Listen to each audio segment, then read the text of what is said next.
So when did it start going wrong? Well, it will go wrong when some people believe that they can twist your arms.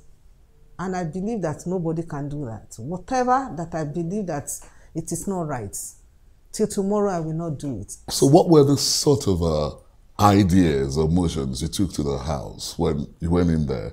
Did you manage to sponsor any motion? Oh, I have lots of motions that I, put right, like, promoting Nigerian attires.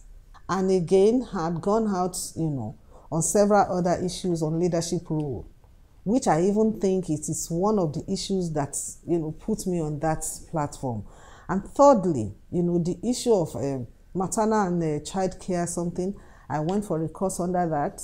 I went to Harvard to, to really understudy what the leadership role is all about and all that. So with all that, I think putting all these things together, nobody can say someone is an hairdresser. Nobody can say that you do not know what it means.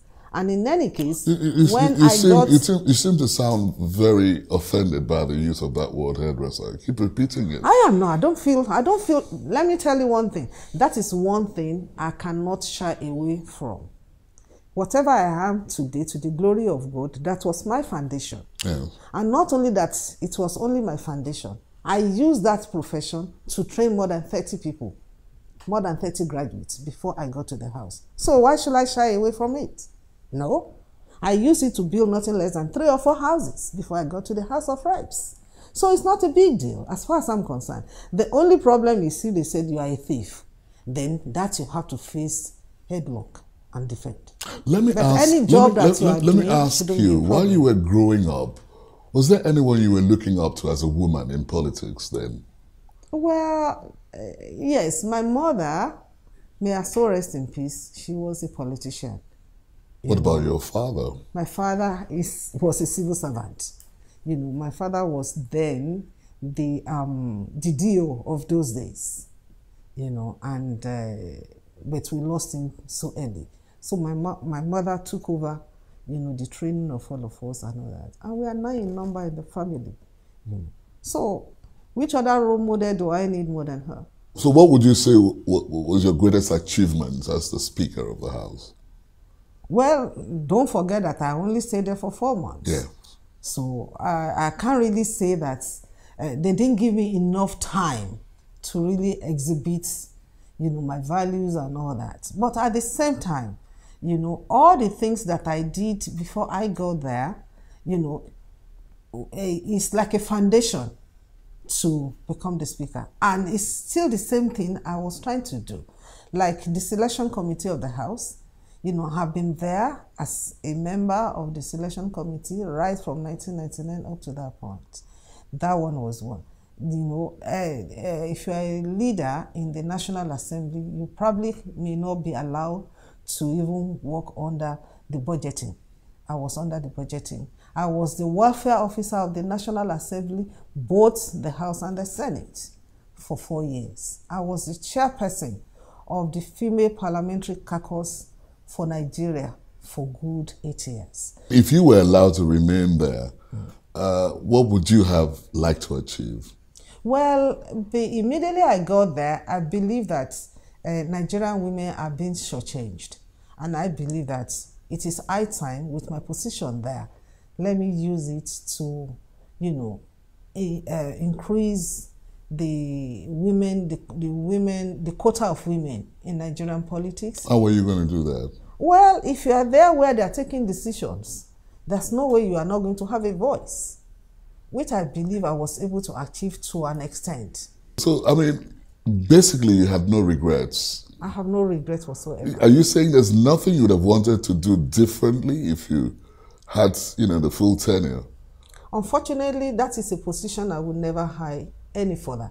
But if I have to go back again, and if I have opportunity to continue to serve this country, I will still continue to be myself, and I will still act the same way I've acted.